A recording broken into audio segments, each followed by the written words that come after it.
Annyeonghaseyo Nika, distinguished business leaders, honorable guests, ladies and gentlemen. It is an honor for me to speak on behalf of President Prabowo Subianto before the global business leaders who continue to shape the economic landscape of our region. The APEC business community is more than a pillar of the economy. It is the very engine of our region's growth, innovation, and resilience. As a business leader, you bring the agility, resources, and technological expertise that drive progress, which complement the role of the public sectors. Together, through strong public-private partnership, we can transform challenges into opportunities and opportunities into shared prosperity for all. Ladies and gentlemen, with a population of over 282 million, Indonesia stands as the beating heart of Southeast Asia, dynamic, youthful, and full of promises. Over the past 3 years, our economy has grown steadily about 5%, demonstrating resilience amid global uncertainty. Our next global is 8% growth within 5 years. This is not a distant dream, but an achievable goal, grounded in our nation's resilience and potential.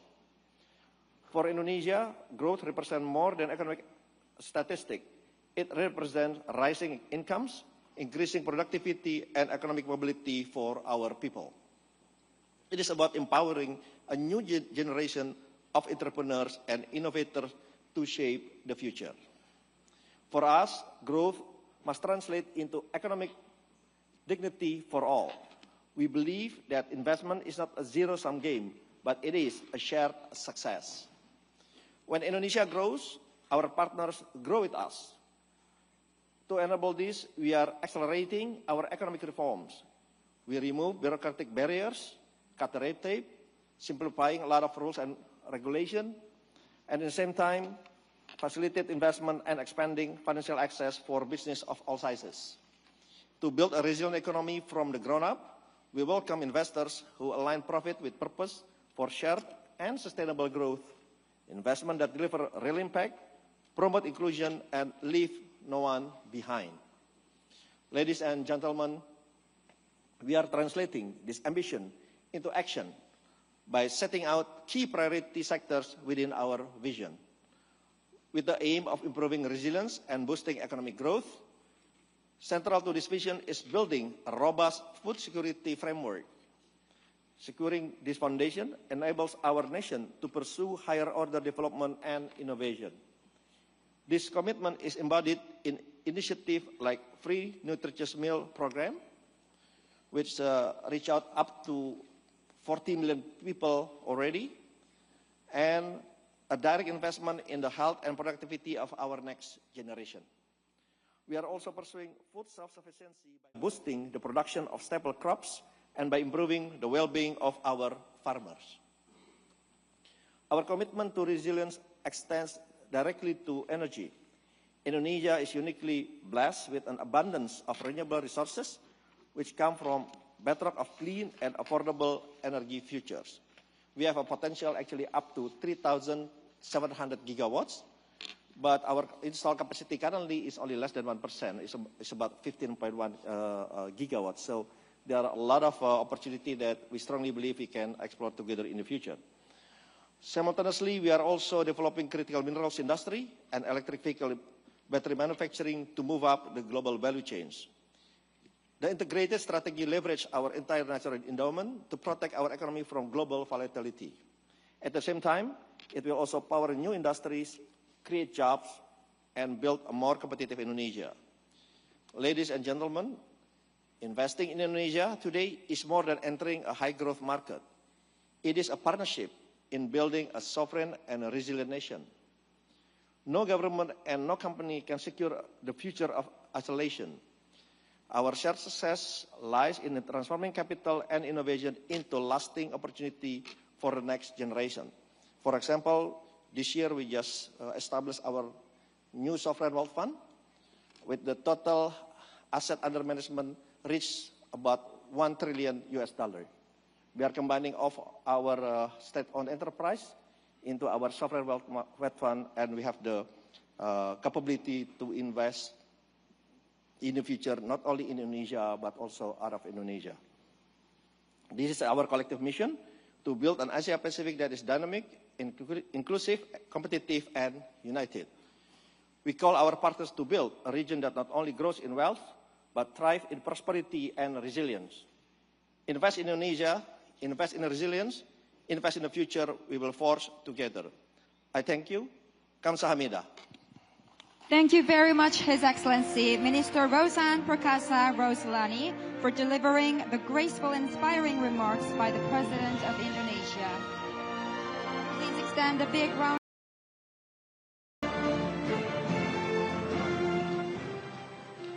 Thank you very much. It's a great pleasure to be here. I was ready before. I'm ready now, but even more ready now. We just heard from the Minister of Industry from Indonesia, some wise words. And I'm actually going to begin by quoting something, I don't think he'll mind, that his president, President Prabowo, just said in the plenary. And he noted that growth that excludes is growth that divides. He continued, division causes instability, and instability is not conducive to peace and prosperity. And we're here, of course, for peace and prosperity. The spirit of partnership and shared growth is what brings us together at the APEC Summit, a forum to strengthen and deepen cooperation in the world's most dynamic region in order for growth to benefit all of our peoples. And that's why 35 years ago, Canada became one of the founding members of APEC. We joined for the same reason that I and we are here now, because we believe deeply, deeply, and consistently in what APEC stands for. Shared prosperity, grounded in rules-based trade and international cooperation. At that first APEC meeting in 1993, first meeting of APEC leaders then, it was more or less in the immediate aftermath of the Cold War, and nations recognized that by working together, they could build a new foundation for growth across the Asia-Pacific, one that could harness the region's energy, strengthen cooperation, and expand that prosperity for all. That was a hinge moment. That was a choice. That was a choice that those leaders took. And today, we're facing another hinge moment in history. Our world is undergoing one of the most profound shifts since the fall of the Berlin Wall. And that old world, the world in which APEC prospered, but also helped to foster, that old world of steady expansion of rules-based liberalized trade and investment, a world on which so much of our nation's prosperity, very much Canada's included, that world is gone. I think we have to be clear-eyed about that reality, because nostalgia is not a strategy, and clinging to the past also ignores the scale of what's happening in parallel to these geopolitical changes, which is the scale of technological changes that are underway in life sciences, in the energy transition, and of course, most fundamentally, in artificial intelligence. So what comes next? What comes next is ours to build. And I mean very much you here, governments, labor, citizens. At the core of this will be a partnership, a new partnership between government and business in service of our fellow citizens. Now, I'm going to say a few words about Canada's role in that. We are a young nation, certainly compared to our hosts, Korea, our incredible hosts, Korea. This is an extraordinary event. This is an extraordinary event. The APEC Leaders event is remarkable. But we are as ambitious, as pragmatic, and we will be as relentless in the pursuit of new partnerships to unlock new markets and to catalyze unprecedented levels for Canada of new. We want to build big things with nations and companies who share our ambition and our belief that we are stronger together. So our government is charting a new course with an ambitious mission to double our non-U.S. exports over the course of the next decade. And we're already making significant progress. In the past few months, we've signed new agreements with the UAE in artificial intelligence infrastructure, with the European Union in defense and trade, with Germany in critical minerals. Earlier this week in Kuala Lumpur, we agreed with the ASEAN nations to intensify and finalize the discussions for the Canada-ASEAN Free Trade Agreement next year. We're launching new bilateral free trade agreement talks with the Philippines and Thailand, which again we plan to complete over the course of the next year. And we join others from the region and the EU in advocating a new bridge to be built between CPTPP and the European Union in order to widen the field for rules-based trade and to promote strong, sustainable, and balanced growth. Yesterday, I met with the President of Korea, and we agreed to announce a new Canada-Republic of Korea Security and Defense Cooperation Partnership, the first of its kind for Canada and the Indo-Pacific. This is cooperation on security, defense, and also cooperation in the emerging domains of cyber, space, and hybrid threats. We'll also deepen our economic cooperation from energy to AI. And Canada is well positioned to deliver on all of these agreements because we have much of what the world wants. We are an energy superpower with the third largest reserves of oil and the fourth largest reserves of natural gas. This past June, we shipped our first major LNG exports to Asia. We're making major investments in streamlining approvals, so we're going to scale up quickly. By 2030, Canada will produce 50 million tons of LNG each year, all destined for Asian markets. By 2040, we will double that amount, at least. Domestically, we have an electricity grid that is 85% clean energy, and we have plans to increase that by 50%, including through new nuclear, both utility scale and the world's first commercial SMRs. This will power clean manufacturing, AI and intelligence infrastructure, and the electrification of our sustainable economy. Moving further up the supply chain, we're amongst the top 5 producers of 10 critical minerals essential for the energy transition, amongst other applications. So we're fast-tracking new mines and producing to meet demands. We just made announcements. I'll get my time zone right. I'm going to front-run my Minister of Natural Resources now. We're about to make announcements in Toronto at the G7 Plus Energy Summit's Critical Minerals Summit of over 20 new investments, deals in critical minerals, totaling almost $2 billion of support, and that's just the start. Canada is positioned to be amongst the global leaders in clean technology, artificial intelligence, life sciences, and quantum computing, backed by more than 2 million STEM graduates driving innovation every day, the most educated workforce in the world per capita, and financed by deep expertise and capabilities in financial services. I'll mention 2 aspects of that. First, in our mining sector, 40% of all listed mining companies in the world are listed in Canada. And our pension funds are amongst the largest in the world, controlling $3 trillion of capital, already major infrastructure investors across the APEC economies. With the strongest balance sheet and the best tax treatment for new investment in the G7, and trade agreements spanning 1.5 billion consumers from the EU to CPTPP, we're mobilizing $1 trillion of generational investments over the next 5 years in Canada, in our ports, in our energy systems, in our digital infrastructure that will power our future.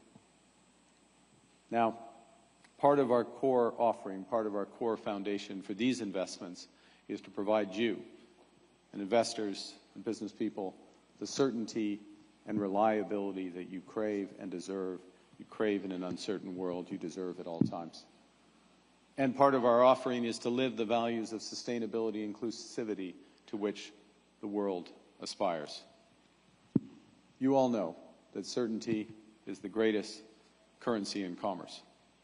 And that certainty comes not only from agreements, but also from trust. From partners who don't just respect the letter, but the spirit and the values behind agreements. That's Canada. Canada is ready, as a member of APEC, to build the new architecture for trade and investment. Canada is ready and eager to build with you. Come build with us. Thank you very much. Merci beaucoup. Thank you, Prime Minister Carney, for your...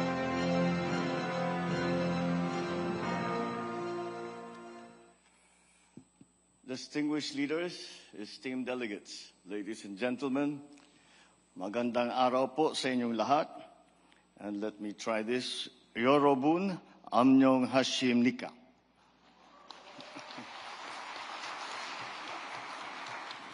I'm glad I managed it well enough not to cause a diplomatic incident. I extend, of course, my warm greetings to our friends from the Republic of Korea and across the Asia-Pacific region. It is both an honor and a privilege to stand before you as we gather to shape a shared vision for an open, dynamic, resilient, and peaceful Asia-Pacific region. Today we meet at a pivotal juncture, one defined not only by immense challenges, but also by vast opportunities. The theme of APEC 2025, Bridge Business Beyond, is a call for economies to work together to transcend boundaries, to deepen regional integration, and create a future that brings real and meaningful benefits to us all. As we pursue these goals, the Philippines' vision for a strong, innovation-driven economy and its strategic embrace of emerging technologies will be vital in driving long-term regional progress. Throughout the Asia-Pacific, we are witnessing how digital transformation is reshaping economies, enhancing resilience, and expanding opportunities. The Philippines is investing in expanded digital infrastructure, prioritizing underserved and rural areas to ensure connectivity reaches all Filipinos. And at the same time, we are enhancing cyber resilience and data governance to build trust, security, and confidence in our digital systems. Building on these investments, we are ensuring that no Filipino is left behind in the digital economy. This foundational connectivity enables us to empower over 1 million Filipino entrepreneurs through the digitalization of MSMEs program, where targeted training in e-commerce, digital marketing, and productivity tools help unlock new market opportunities. Complementing this, our Department of Trade and Industry Bagong Pilipinas Marketplace connects MSMEs directly to consumers, opening further avenues for their growth. To sustain this momentum and to prepare our people for the digital future, we are simultaneously reinforcing our policy on education and workforce development. Through Administrative Order number 36, we established the Education and Workforce Development Group in August 2025 to better coordinate these vital efforts. We are supporting the development of a domestic plan to strengthen the critical alignment between education and workforce needs. Furthermore, we are advancing transnational higher education through various initiatives together with various countries. These include the implementation of the Transnational Higher Education Act and the forging of a bilateral agreement with Cambodia signed in last September, focusing on academic and student exchanges, as well as partnership with Australia for academic collaboration and research. At the heart of this digital evolution lies artificial intelligence, a transformative technology guided by our national AI strategy roadmap and key legislations. AI not only enhances public services and streamlines trade, but also amplifies MSMEs' ability to innovate, to automate, and to process, and to make smarter data-driven decisions, driving inclusive economic competitiveness across the Philippines and our region. To support our ambitions, we have enacted critical reforms to improve the ease of doing business and encourage more investment. We updated the Build, Operate, Transfer law with what is now the new Public-Private Partnership Code that streamlines approvals and boosts private sector participation. Executive Order number 18 established green lanes for strategic investments by creating centralized coordination and expedited approval processes. Republic Act number 12252 meantime liberalizes the lease of private lands by foreign investors, extending lease terms up to 99 years. While Republic Act number 12289 accelerates and ensures fairness in government land acquisition for infrastructure projects. Furthermore, we have Republic Act number 12253, which sets a stable and transparent fiscal regime for large-scale metallic mining, providing foreign investors with legal certainty and a predictable tax environment. The Securities and Exchange Commission has a one SEC Super Easy registration online. This facility now will allow for swift registration of foreign companies intending to operate in the Philippines. Our actions are focused on delivering deep institutional and business-friendly reforms that will allow us to unlock private capital so as to sustain competitiveness. These reforms are designed to transform the investment landscape and improve operational efficiency. Domestically, we have enacted the landmark corporate recovery and tax incentives for enterprise to maximize opportunities for reinvigorating the economy, which is a bit of a mouthful, so we shorten that to the Create More Act. This law introduces a globally competitive and predictable tax regime, lowering our corporate income tax rate and offering significantly extended incentives of up to 40 years for highly desirable strategic investments. Complementing this is the Capital Markets Efficiency Promotion Act, CMEP, that streamlines the tax system for financial transactions, reducing the Stock Transaction Act from 0.6% to 0.1%, so as to make equity investment more accessible and capital markets more efficient. Furthermore, in partnership with the private sector, we launched the Philippines Ease of Doing Business Reform Guidebook. This identifies and drives priority reforms across the entire business lifecycle, ensuring our processes align with global benchmarks like the World Bank's Be Ready report. Lastly, we are actively strengthening our interagency technical working group on sustainable finance, also known as our Green Force.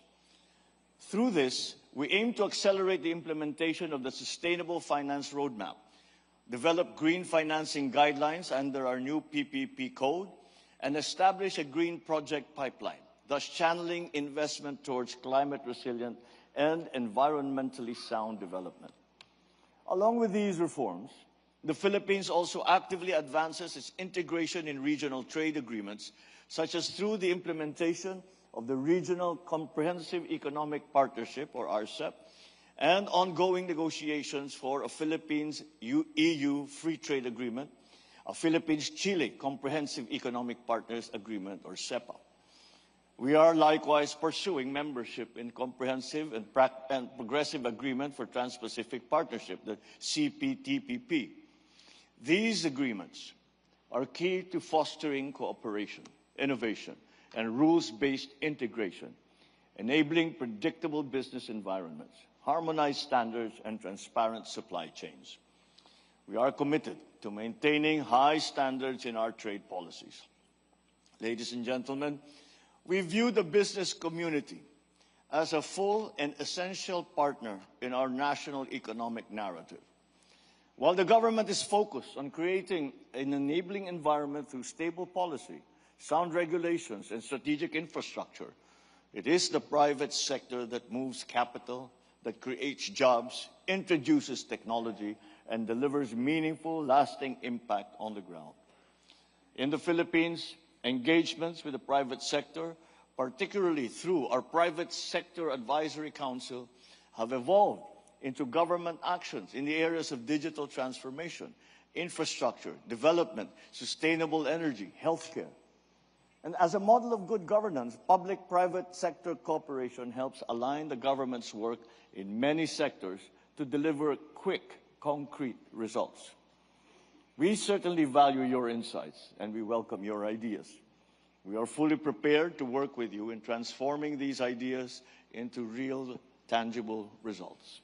With these, the Philippines welcomes deeper collaboration with industry leaders to scale digital solutions, develop inclusive and sustainable business models, and build resilient value chains.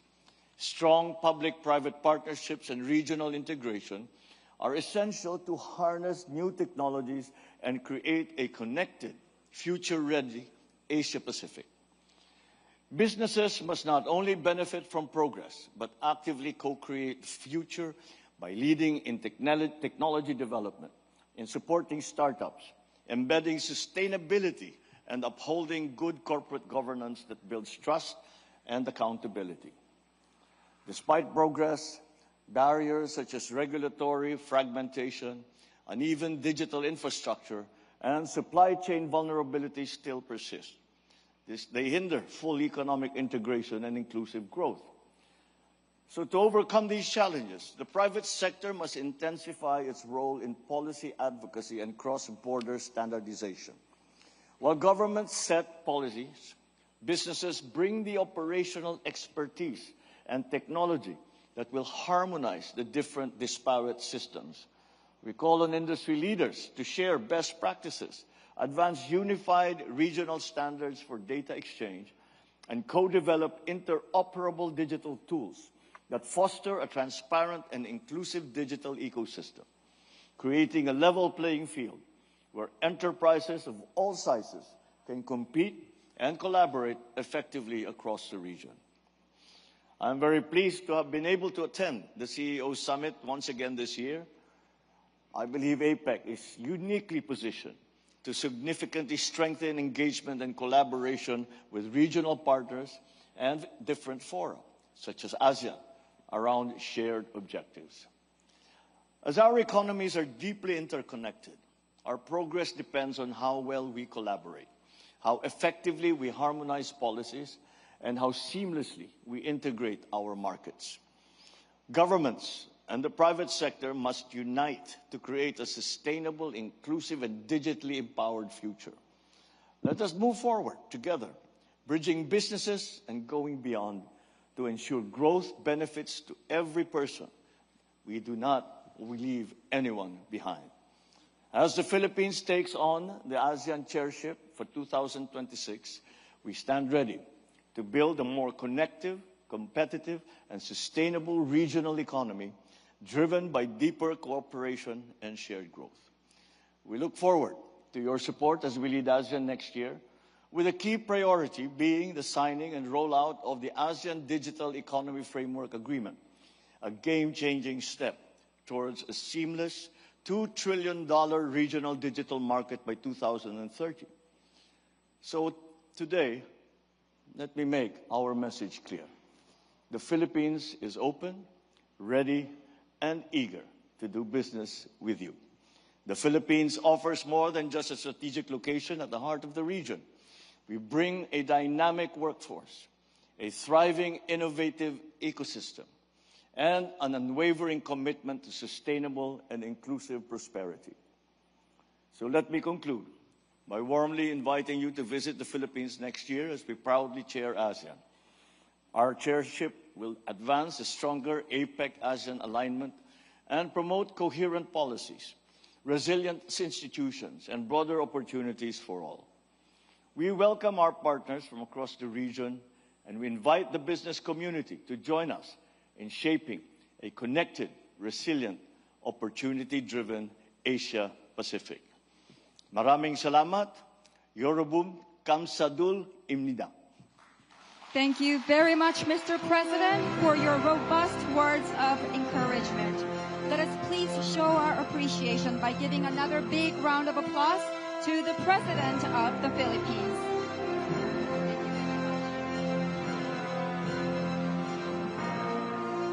Ladies and gentlemen, I would like to cordially ask for your kind understanding once again as we are going to take another brief moment before we welcome our next special speaker.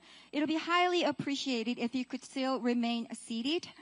until we resume. Thank you very much for your most generous cooperation.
President Boric with a strong round of applause.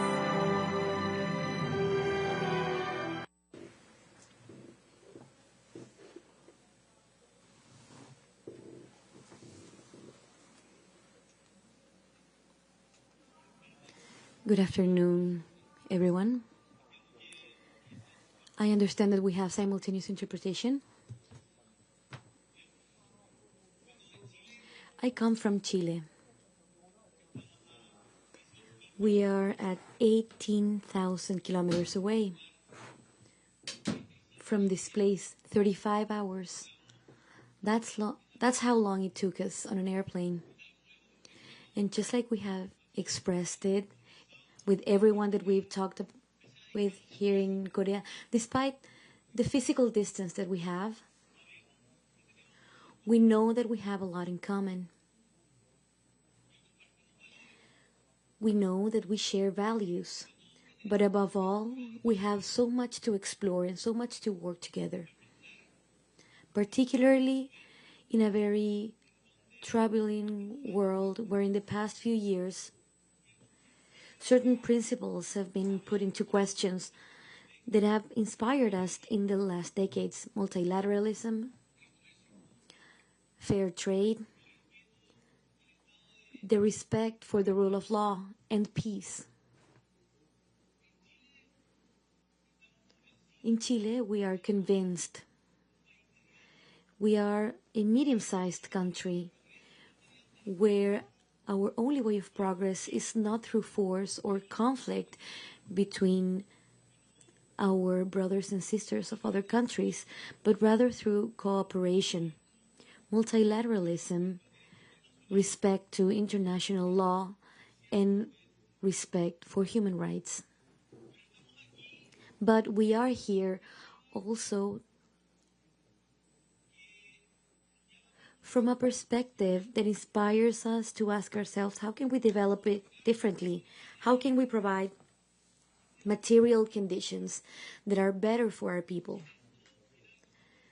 And we can agree with members of the APEC that the work between the private and the public sector has to be more collaborative. And also, we know that we are facing common challenges with the rest of mankind, that from once in a while, different crises remind us that natural disasters like climate crisis, or the pandemic even during 2020. All of that reminds us that national frontiers or language differences are not barriers for common challenges that we have to face. And I would like to address how we understand from our country one of the main challenges, and maybe the most important one that we have as a generation, which is the climate crisis, from a perspective with the sense of emergency and opportunity in Chile. And please try to think about a map in your minds. That long country in South America that has the driest deserts in the world, but at the same time reaches the Antarctica, that has thousands and thousands kilometers of coasts surrounded by the Pacific Ocean and the beautiful Andes mountain range. In this country, we know that we have huge opportunities when facing the challenges of the current world. In order to do this, we've progressively been changing our development model. We've moved towards an energetic transition which is ambitious, fair, and responsible. For example, we're fully committed in reducing greenhouse gases and facing climate crisis under the Paris Agreement that we ratified in 2016 that will be tested next week in the COP in Brazil in Belém do Pará. We've updated our contribution on a national level, our NDC, together with a national strategy for a just socio-ecological transition. And also, we have a binding commitment of being a carbon neutral country from here to 2050, and I think that we're going to do it before that date, because we're already seeing concrete results. A decade ago, 43% of electricity in Chile came from coal, and by last year that percentage was reduced to less than 20%. If we've committed ourselves to eliminate coal generation from here to 2035 through accelerated investment. Renewable energy is a state policy beyond the color of the party in government, and that provides certainty to long-term investments. Chile is now placed as a global reference in clean energy, not just in Latin America, but also in the world. We know that critical minerals are also crucial for the implementation of clean technologies like solar and wind energy, and also for the storage of batteries.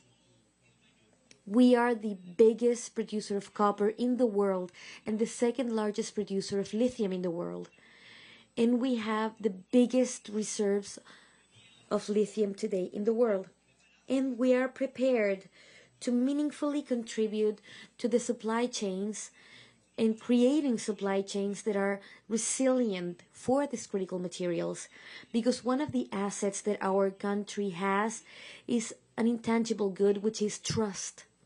In Chile, international treaties are respected. In Chile, investments are respected.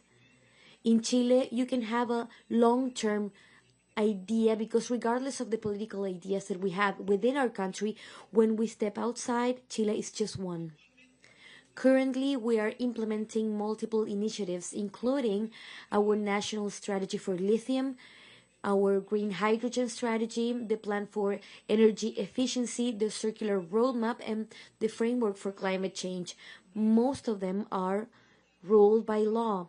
All these actions reflect the commitment of Chile with climate action in energy transformation that can be sustainable and completely aligned with the Putrajaya vision of the APEC and the action plan of Ateora. I would like to convey that these international meetings that today in several parts of the world are being criticized, for us is very relevant, and we will defend multilateralism because it's because of multilateralism that our country has had the chance to grow. It's because our insertion in the world is that our country's been able to grow, because we know, and we've said this over and over, Chile needs the world. But today, the world needs Chile as well, because Chile has a lot to offer. And let's make no mistake, it's not just the minerals coming from our earth. It's not just the wind blowing in our Patagonia. It's not the copper coming from our mountains. It is also the culture of our country. It's also the knowledge generated in our universities, the value of our workers. But we know that we have a lot of challenges. We were just having this conversation with one of our APEC representatives when she reminded us that Chile has a lot to invest in training still for this transformation that is happening worldwide in technology issues and also energy issues as well. And in this, we believe that APEC countries, with Asia-Pacific countries, we have so much to learn from them. And we say this very humbly and very proudly, because we are aware that the world's development is at stake in being able to learn from the experiences that other countries have had. And the development model that has moved us away from poverty, and has moved away from poverty to Singapore, Thailand, South Korea, these are models that in a democratical framework we can recreate in Latin America. I want to say that we are fully committed to investments in science and innovation through initiatives like startup labs, a collaborative space that supports entrepreneurship based on science and technology, and we are becoming a technological hub for Latin America with investments in data centers, with the creation of the first underwater optical fiber that goes from south to south, from Chile to Australia, and eventually another one from Chile to China. Another cornerstone of our vision is green hydrogen, because we know that clean hydrogen is crucial to decarbonize difficult sectors like heavy transportation and chemical industries, and Chile has the conditions to produce green hydrogen in a more efficient and cheap way than in other parts of the world because of the solar energy and wind energy that we have. The demand is not yet ensured, but we know that that's where the world is headed. Therefore, we are betting on that direction. Only yesterday in Punta Arenas, where I was born, a very ambitious green hydrogen project was approved for producing in the southernmost region in the world for the rest of the world. As I said, hydrogen and lithium are main pillars in our sustainability strategy and energy transition for Chile. But we understand that this is pointless if we're not thinking about the quality of life of our citizens. And this is expressed in very concrete actions. For example, Santiago, our capital, with over 6 million inhabitants, is today the city of the world outside China where more electrical buses are on the streets. And we are replicating what we've done there also in other smaller cities in our country, like Copiapó, where the entire fleet of public transportation is electric buses. And that's where we're moving also towards in other regions in the world, in our country. We know that the world is becoming more and more digital. This is why we salute the initiative of terminating paper commerce that is being promoted from APEC. But we know that transformation also has an energetic cost. Data centers, AI application, and cryptocurrency produce a lot of consumption of electricity, and it's growing, and achieving sustainability will require a more balanced energy matrix where renewable energies, where we at Chile know they're going to play a more important role. Without question, promoting clean energy sources through commerce is the right step.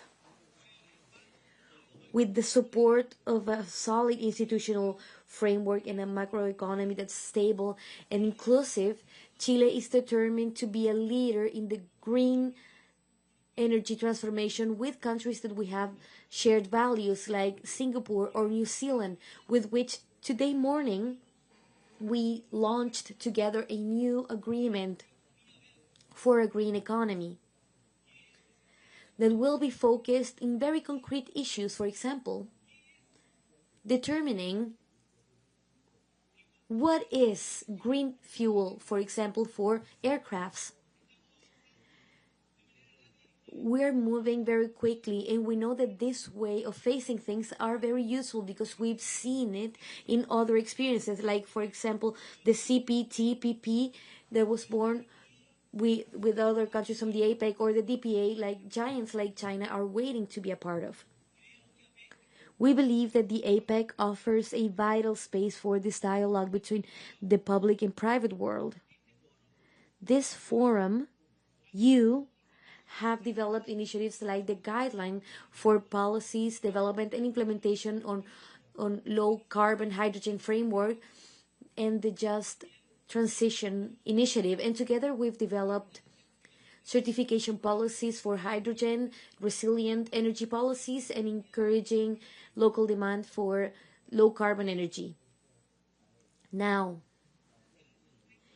in a world context that's marked by geopolitical tensions and very serious disruptions in the supply chains and a resurfacing of protectionist measures, collaborating is more urgent than ever. Today in the leaders' meeting, one of the things that I wanted to communicate to my colleagues is that we have two elephants in the room: war and protectionism. When Russia invaded Ukraine, prices of foods in Chile went up because of the cost of fertilizers. Peace is disruptive, but we need to fight for it. This is why from Chile we firmly say no to war, and we respect and we call for a respect of international law in the conflict in the Arab world, from the genocide in Palestine carried out by the Israeli government or the illegitimate invasion of Russia to the Ukraine. And the other elephant is protectionism. When the rules of the game are changed very abruptly, not respecting trade agreements or the rules that we've given ourselves, that's how trust is broken. And we want to say very humbly from our country that only multilateralism and dialogue between equals is what is going to take us to development, not the law of the strongest. We have many areas in common. We have too many common challenges. You see that migration waves are not just from one territory. This is happening all over the world. And we will see more and more because of the crisis in climate. Pandemics don't respect borders or frontiers, like we all know. And climate crisis doesn't distinguish between developed or underdeveloped countries. This is why it's so important to sustain life on Earth and find inclusive sustainable development. One of the most intense debates in economic politics has revolved around if economic growth has to happen at the expense of future nature and future generations. This is now an obsolete debate, although some of them are still defending it. Chile's strategy is based in promoting an open, sustainable, and inclusive commerce, and understanding commerce and trade as the transaction of goods, assets, and also the exchange of culture, history, traditions.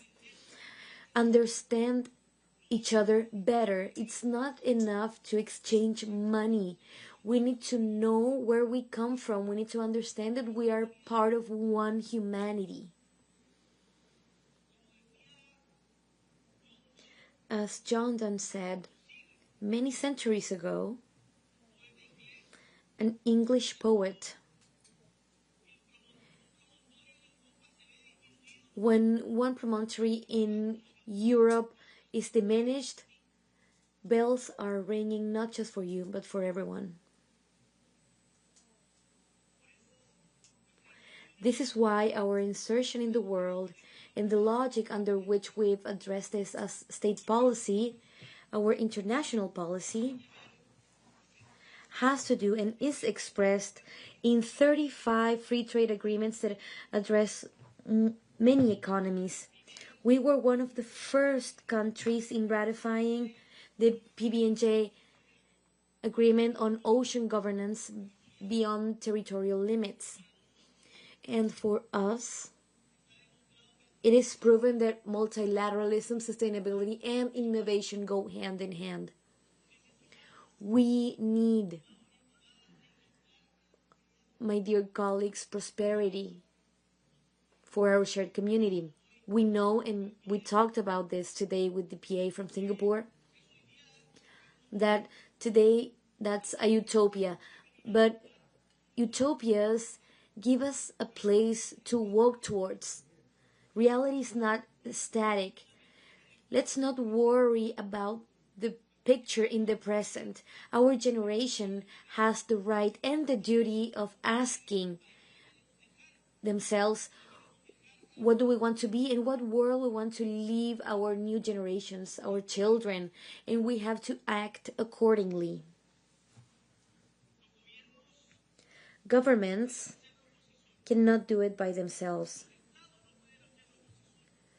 States do it on their own. We require the business sector, the private sector, and an organized civil society to carry out all these changes.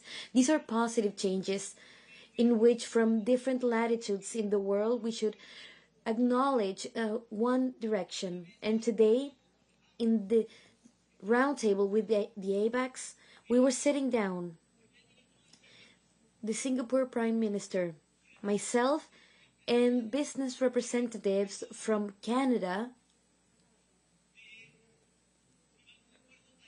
from Thailand, if my memory serves, from Korea as well, of such diverse countries, but where we have common issues. And APECs proposed the inclusion of women in the workforce, where we're fighting for that in Chile with a daycare law. This will allow to boost the economies of our countries in many millions and billions of dollars. And women are no different. In Singapore, in Malaysia, or in Chile, they have the same right to be a part of economies and fair markets of more solidarity and resilient countries. Chile bases its environmental leadership in the search for convergence between the state and private investors. And we want to dig deeper in that line, focusing on science, on innovation in the development of human capital, especially to improve the quality of life of people and their families. This is why we have a very determined agenda in investment, and foreign investment has reached record levels in our country in the last few years. This is why we are rationalizing the permit system, because we know that long-term investments require certainties, and Chile is a country that provides certainties. Also, from our perspective as a progressive government,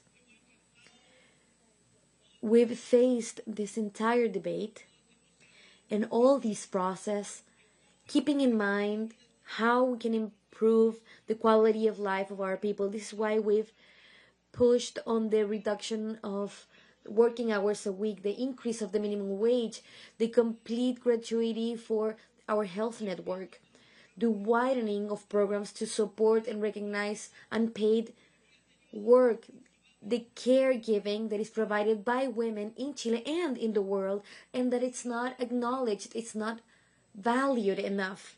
The creation of protected areas, substantial reform for our pensions, because a measure that improves the quality of life of our people, and that's what makes Chile progress. And this is why we can also progress along with the world.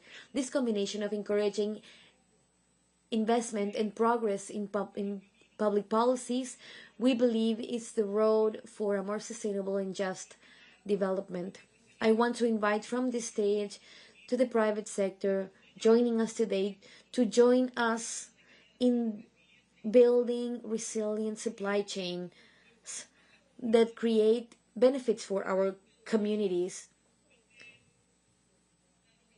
that are coming from the logic of legitimate retribution that investments have, and how that same investment can improve the quality of life of people. It's possible to look beyond the immediate profit. Just like in politics, it is necessary to step outside your small struggles and try to find the lasting print that we want to leave the world, and only through an efficient international cooperation and not through impositions, only through respecting human rights and international law, and only through collaboration between the countries, collaboration between the public and private sector, is that we are going to build a sustainable future for generations to come, and even for our own generation. Let's work together, not just to reach the goals of the Paris Agreement and the Sustainable Development Goals that we have for ourselves as humanity. We've achieved great progress in the last few years. We've reached civilizatory agreements regarding the world that we are leaving behind, and it's up to the human will to carry them out.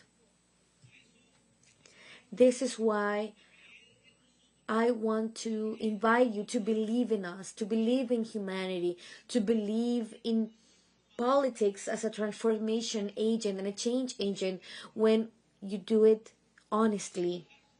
Let's work together cleanly with no corruption between the private and public sector for our common interest, shared interest, which is just to improve our quality of life of our people, of the great majorities. Let's guarantee an inclusive, just, and sustainable development, and a future for humanity and a future for the planet. Our aspiration is very simple but very deep. We want to have a legacy and living a better world than what we have now. Thank you so much. Do I do it from here? At the center, wherever you want, actually. Okay. Are you going to stand there? You're going to help me? If you need my help. Yes. Willingly. Nice to see all of you. Nice to see all of you. Kombu chicken is very good. I enjoyed chimek with my friends, and it is the best way to enjoy Korea. I enjoyed it very much. Thank you for the opportunity to address you today. And first of all, congratulations on such an incredibly successful APEC. It tells you something about the ability for Korea to attract, to unite, and of course, Chairman Tony Che's incredible work to organize what is a historic APEC. And so I want to congratulate you for that. The industry, as you know, the computer industry that Nvidia is part of is going through a fundamental transformation. And every single industry, because computers are affect and impact every single industry, it is the single most important instrument of humanity today. Every single industry is being impacted as a result of a platform shift we call artificial intelligence. Our journey started over 30 years ago to invent a new way of doing computing. The computing approach that we created and invented is called accelerated computing. We recognized years ago to create a new computing model to solve problems normal computers cannot. It has another benefit that when Moore's law runs out of steam, it could be the path forward for the computer industry. 33 years later, as we continue to be able to create more transistors with every generation of process technology, and even though transistors' performance and power benefits have slowed tremendously, we can now continue to expand computing for as far as we can see because of accelerated computing. We are now seeing a platform shift. This platform shift was the reason for creating the GPU and inventing the model we call CUDA. However, a GPU alone is just a chip. This new computing approach requires tremendous amounts of algorithm software to be developed. We call it CUDA-X libraries. Very few people talk about this, but this is NVIDIA's treasure. These libraries make it possible for us to apply accelerated computing to computational lithography, the work that we do with Samsung, or in deep learning and robotics, the work that we do with many companies here that I'll talk about. It allows us to do quantum physics. It allows us to do quantum computing, molecular dynamics, fluid dynamics, robotics, of course, artificial intelligence. These libraries open new markets for our company. These libraries are precisely the reason why NVIDIA's computing approach is now available all over the world in so many different industries. But it started from a very humble beginning. And so I made a short video for you to give you a feeling for what NVIDIA's technology can do today. It has been 33 years. In fact, I've been coming to Korea. NVIDIA came to Korea 30 years ago. We invented the video game industry together. I introduced GeForce here to Korea 25 years ago. And last night, we had a big celebration with the esports gamers and PC gamers here in Korea. It was incredibly fun to celebrate GeForce 25 years of GeForce. And so I made you a short video, but as you're watching this, remember, nothing here is animated. Everything is simulated. Everything I will show you is mathematics, computer algorithms that make it possible for us to do what I'm about to show you. Please run it. Accelerated computing, every single layer of the computing stack is being changed. All of the computers we've created in the past, $1 trillion, maybe more, of computers needs to now be transitioned, shifted to the new computing platform. The second thing to know about AI is that although Transformers is incredibly successful and very important, there are many AI models. There's AI models for languages, but remember there's all kinds of information we want to use AI to solve. It could be AI for chemicals, proteins, physics, quantum physics, different fields of science, even AI for robotics, AI that understands the physical world. AI is quite diverse. The number of algorithms necessary to encompass all of the world's different AIs is incredibly vast. ChatGPT and chatbots is one of them. But the beautiful thing is with all these different AI models, we can therefore revolutionize many applications in many industries, which is the reason why we are seeing AI affecting literally every industry in the world. There are no industries where intelligence is fundamentally not necessary. The observation, and this is a very important idea, that the technology of the past, software of the past, is a tool that humans use. Excel is a tool, web browsers are tools, PowerPoints are tools. These are very important tools, but these are tools used by humans. It's no different than a car that is used by humans. It's no different than screwdrivers and hammers that are tools used by humans. But AI is work. AI performs work, which is the reason why everybody realized that AI has the ability to address the largest technology industry in history. The tools industry, the IT industry we know of the past, is a few $1 trillion. The AI industry AI can address $100 trillion of the world's industries, make it more productive, help the GDP grow. And then one more idea. Artificial intelligence, unlike software, artificial intelligence needs a factory. This is the first technology that transforms energy, and on a continuous basis, applying a computers that Nvidia builds, these GPU AI supercomputers, to generate intelligence for everybody to use. Each single token is generated based on the context of the time and based on the questions that you have for the AI. What that means is the world is going to have enormous number of these AI factories. And because AI is going to be integrated into every single application, into every industry, AI infrastructure will be built by every single country. Just like electricity, just like internet, and now artificial intelligence, AI factories will be built all over the world. It is one of the reasons why this is so consequential to every single country. It is the reason why it is so consequential, the conversation we're having today. AI is an industrial revolution. It changes the computing software stack.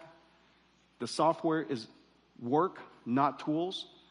It addresses extremely large industries, and it requires factories. Well, in the last couple of years, we've seen extraordinary progress, and this is the system that makes it possible. This is the latest Nvidia system called Grace Blackwell. This is one giant GPU. It weighs 2 tons, has 1.5 million parts. It consumes 120,000 watts, 120 kilowatts, and it produces tokens or produces intelligence at an incredible speed. This is what a GPU looks like today. People think that Nvidia GPUs are like a gaming GPU, but these GPUs are really massive. Entire supercomputers in a rack. Probably the question that most people ask me is, what changed this year? You might have seen that although AI has been growing quickly, Nvidia has been growing quickly, but in the last 6 months, it seems the growth has really accelerated quite substantially. There's a reason for that. In the last couple of years, AI has made tremendous progress because we can now reason and think and solve problems that we have never been trained before to solve. AI now has what is called 3 scaling laws. We teach it like a child to memorize information. We also teach it, called post-training, how to perform new skills, how to reason and how to think. And then during inference time, the AIs today don't just respond with memorized answers, but it responds by thinking first. The quality of the answers has improved tremendously in this last year. As a result, more people are using it because the answers are better. You can use it to solve more problems. When the answers are better, more people use it. When more people use it, the amount of computation necessary continues to grow. So the way you teach an AI, the computation is quite substantial. The way you use an AI today, the amount of computation is quite substantial. But the important thing is this. Because these tokens, these intelligence that are being produced are so good now, customers are paying for it. The tokens have become profitable tokens. This year, AI became profitable. And when something becomes profitable, you want to manufacture more of it. Just like when you're manufacturing chips and wafers and DRAM, if the manufacturing of those chips were profitable, you want to build more factories to create more chips. Now that the AI is profitable, we want to create more factories to generate more AI.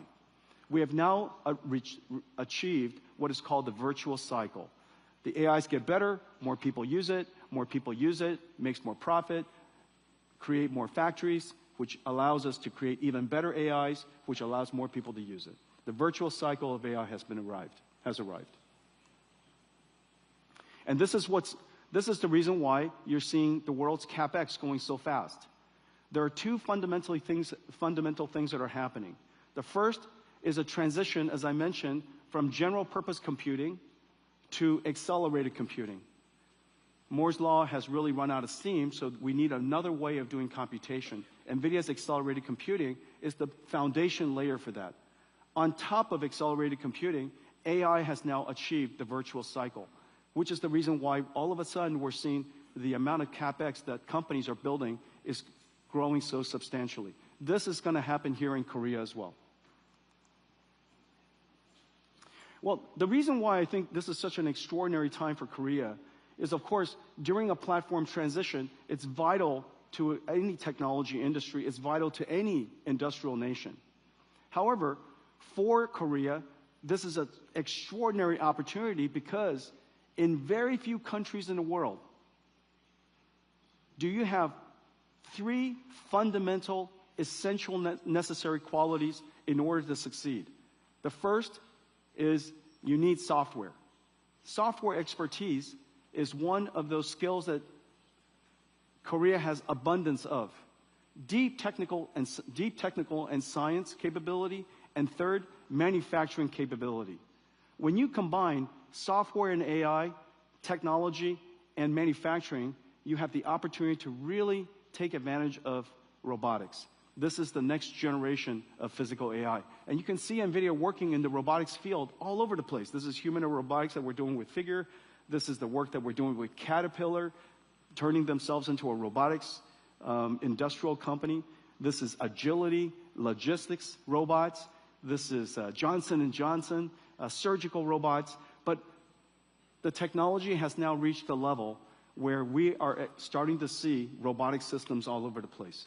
We're also seeing entire factories become robots. This is a factory that NVIDIA is building in the United States for our own AI supercomputers. And we're working with technology companies throughout the world in order to create a robotic factory. The entire factory is a giant robot. And inside this robotic factory, it will orchestrate robots that are working together with humans, with all of us, and they're going to produce products like self-driving cars that are robots. So robots orchestrating robots, building products that are robotic. This is the future of artificial intelligence. And I think that this is an area that is just so incredible for Korea because you have all of the capabilities. You have the deep technical capabilities, you have software capability and artificial intelligence capability, and you also have such an incredible manufacturing base, industrial base. Well, this week, we're announcing some really terrific partnerships, extension of our partnerships. I've been working here for so many years. We have so many different friends. Naver, for example, was one of our earliest partners, and they partnered with us to create the world's third large language model. And that large language model was Korean. And they were one of the first customers of ours in building a supercomputer here in Korea. This week, we announced that Naver NVIDIA will expand our GPU infrastructure here in Korea by 60,000 GPUs. We're working with Samsung in manufacturing, of course. They are the first partner NVIDIA had in building memory technology to help me invent the AI supercomputer that is now powering the world's AI. We manufacture HBMs here. We, of course, partner with Samsung on manufacturing chips. But now we're going to advance AI together, build AI factory together, build digital twins for their factories together, expansion of our partnership tremendously, and we're going to build 50,000 GPU AI factories with Samsung. Working with SK, at the SK Group, of course, with HBM memory, but also in creating digital twins of their factories, and we're going to build 50,000 GPU AI factories with SK Group for their AI factories. And then Hyundai, we partner with them to build autonomous vehicles, but their factory will become digital twins, and inside these factories will become robotic factories, orchestrating robots, building cars that are robotic. And they're building 50,000 GPUs for their AI factory.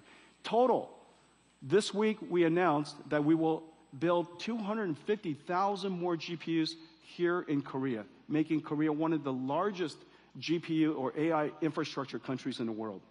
And then finally, it's really vital that we build the ecosystem, not just the AI infrastructure of Korea, but the ecosystem of Korea, so that we partner with AI researchers here with Korea universities, amazing universities like KAIST, all the startups that are here, to create an environment necessary for them to benefit from AI, so that there's a rich ecosystem of AI startups here. Working with the government, working with education, working with the established companies. This is an extraordinary time. I want to thank all of you for welcoming NVIDIA with open arms over the last 30 years. This is the beginning of a new journey. You were part of my journey as we were building NVIDIA. I am honored and grateful that we're going to be part of your journey as Korea now becomes an AI nation and you pursue your endeavors to be part of the AI frontier. Thank you very much. Let us extend our deepest appreciation to Chairman Che. Good afternoon. Personally, I'm finishing my job. What a relief. Anyhow, over the past 4 days, we have prepared not only the session and discussions, but also various programs such as performance and exhibition. So how did you enjoy that? So very much. Thank you. Now as a final moment, I'm sure many of you feels your batteries are almost discharged. Well, you just see that our last speaker, so AI hero and legendary Jensen Huang, my friend, and he actually come up here and he actually drowned rest of your energy probably. So, but before your battery is dead, and I'm gonna launch that final closing remark, and very short and simple. Well, this year's summit was the biggest ever. So with over 1,700 global business leaders and gathered in just one place, and more than 20 sessions, and more than 80 speakers, including Jensen, share their ideas on their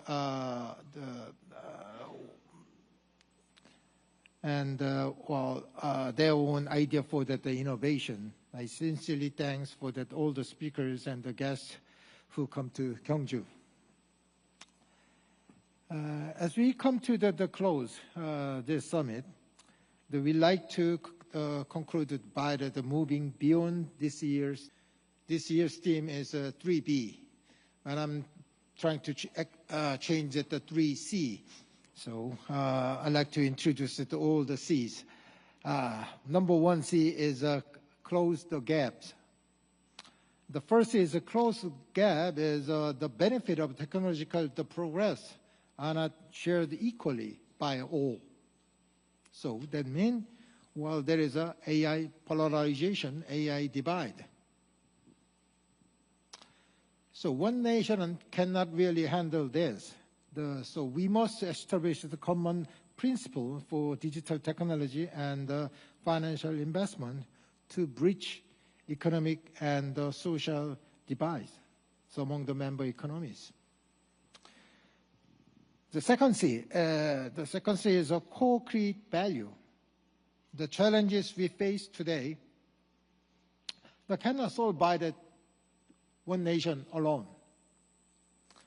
So by working together in future, industries such as clean energy, the semiconductor, the hydrogen and nuclear power, so we can create greater opportunity for business.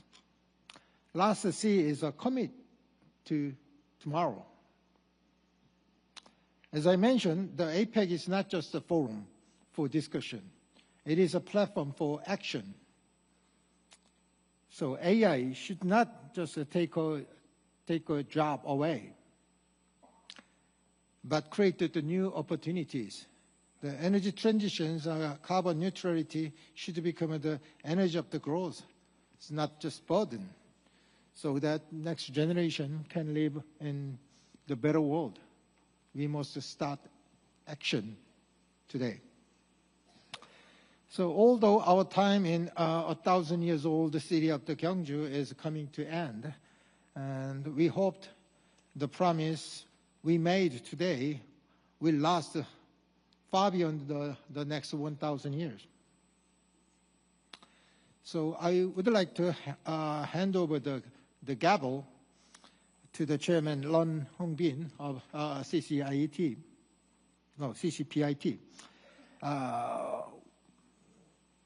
Yeah, he's going to lead APEC CEO Summit 2026. So I can tell you from my last year's experience, the gavel itself is very heavy, so please carry safely. Yeah. My sincere thanks for the appreciation to the Chairman Lon.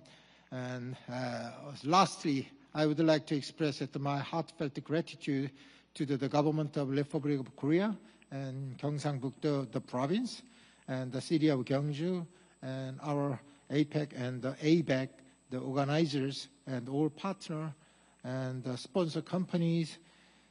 Especially thanks for all the staff and the volunteers who worked behind the curtain, behind the scene.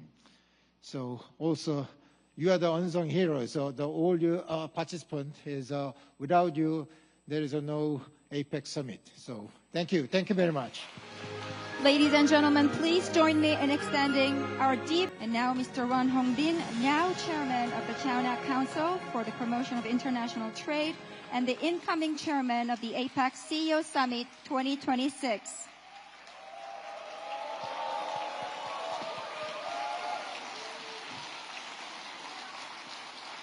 Could you please give us a speech as you accept the chairmanship?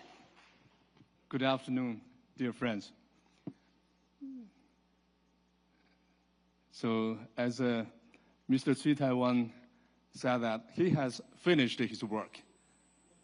I think the work is very successful, have been done.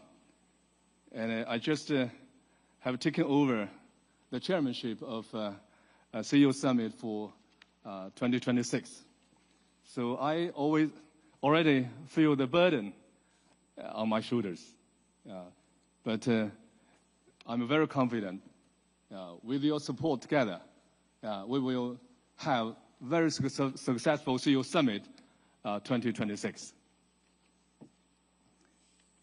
So first of all, let me congratulate warmly to the very successful organization of CEO Summit 2025. And also my thanks goes to Mr. Tsui Taiwan as the chairman of 2025 CEO Summit. So China always pays very much attention on the APEC issues. And Chinese government also attaches great importance to the multilateral trading systems. And APEC is the highest level, most extensive, and the most influential economic mechanism in the Asia-Pacific region.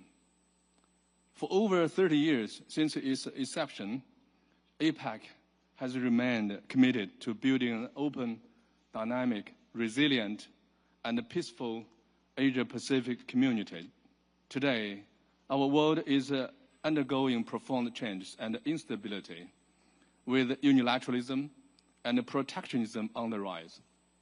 Asia-Pacific cooperation is at a critical juncture where progress is essential to offset regression. At this historical crossroads, APEC must stay true to its founding mission of openness and cooperation, face challenges with solidarity, and foster development through collaboration, contributing more wisdom of the Asia-Pacific community to global economic stability. China is a key driver and a propeller of the Asia-Pacific cooperation. In 2026, China will host APEC for the third time. So the 2001, the first time, 2014, the second time. So tomorrow, the next year will be the third. As China's largest national trade and investment promotion agency, the CCPIT will spearhead APEC business activities and host the APEC CEO Summit 2026. We stand ready to work with all parties, of course, including you, to deliver practical cooperation outcomes and boost economic growth in the Asia-Pacific and beyond. And for that, I have just want to share some ideas for the next CEO Summit with you together. So first, we should strengthen open cooperation to promote regional prosperity. The success of the Asia-Pacific lies in its steadfast commitment to true multilateralism and open regionalism. Despite headwinds against economic globalization, openness remains the defining trend of our times. Together with the Asia-Pacific business community, we will firmly uphold the multilateral trading system with the WTO at its core, respect market principles, safeguard market rules, support businesses in making independent commercial decisions, and advance trade and investment liberalization and facilitation. Our goal is to foster an open, diverse, and stable economic order in the Asia-Pacific. Second, we should focus on innovation as a driver for robust economic growth, empowered by the accelerating technological revolution and industrial transformation. Digitalization, green development, and smart technologies have become key drivers of global economic recovery.